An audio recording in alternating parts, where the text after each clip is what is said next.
G'day, this is Matt, and welcome to another Apprentice Toolkit. Now, this episode of the Apprentice Toolkit kind of relates to another video I've just done, and is being released this week, for a different series of videos we are doing called The Next Steps for the Church. In the Next Steps for the Church video, I'm talking about what does it mean to listen in prayer, and what does it mean for Jesus to be the actual head of the church and not just a figurehead of the church.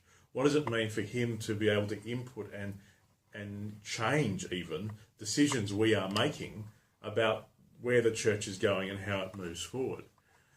And as part of that today, I want to introduce you to a book. I mentioned my mate Jeremy a fair bit in that video. And this is a book I'd actually encountered before I met Jeremy, but it was a book I started to appreciate in a new way as I listened to him and watched the journey that the St Albert Alliance Church was going through in Canada. This is a book called Walking with God. Now, this is my Kindle version of the book. I have a paper version, but I keep lending it out to people. So I really appreciate my Kindle. I have like 1,000 books on Kindle, and that probably is enough. I could do another episode about Kindle books and how do you get good, cheap Kindle books another time. We might do that.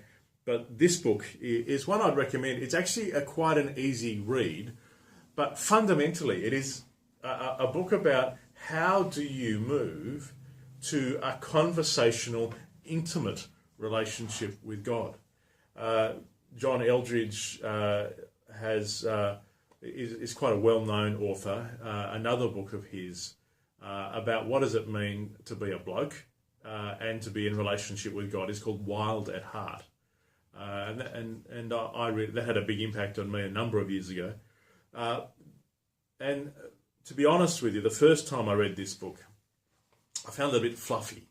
I thought, because I was in a moment where I was, getting right into the Bible, and his style is conversation and light, and I think I kind of glossed over it a little bit.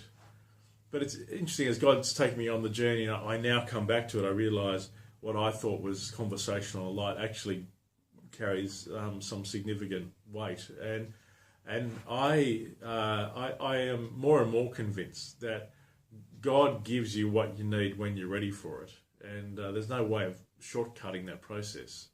Some things that, later on become profound for you are things that, you just don't get to engage with at an earlier stage in your life. And this book was like that for me.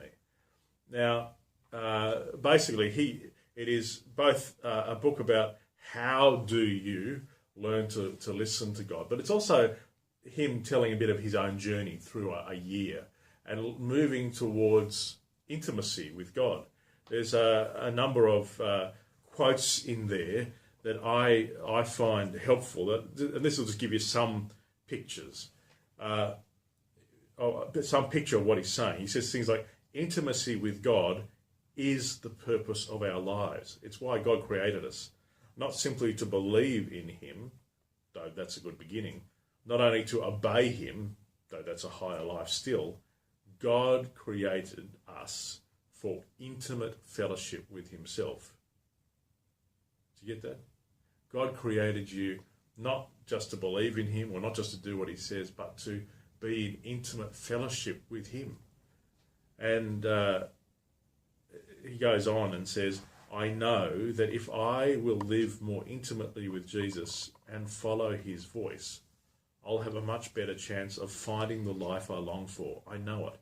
If I'll listen to his voice and let him set the pace, then I'll be heading in the direction I know I long my life to go. It's kind of what he's saying.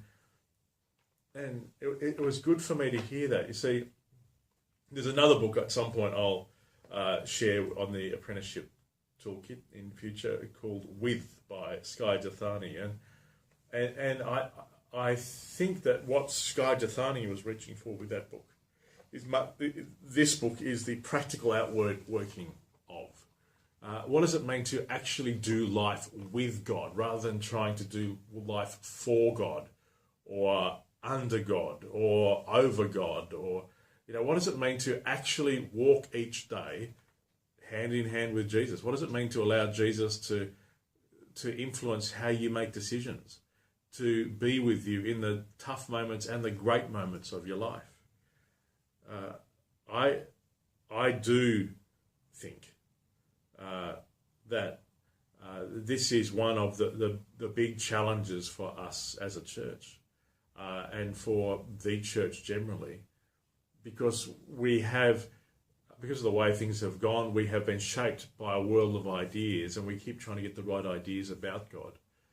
But God is calling us to relationship, not ideas. And for those of you who are on the journey with us here at Citywide Baptist Church, and we're wrestling with what does it mean for us to be a church where Jesus is actually the head, I'd really recommend this book as a way of stepping into that question and learning to listen in prayer.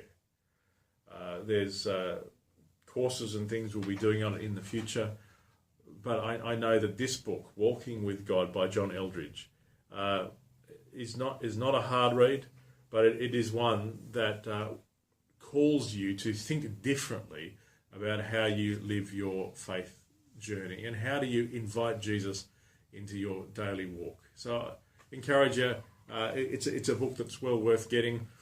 You can keep your eye on Amazon. Sometimes it's discounted, and both on the Kindle version, and you can get some discounted versions in other places. But it's been around for a few years, but it's well worth the read. Walking with God by John Eldridge. I hope you find it as helpful as I have.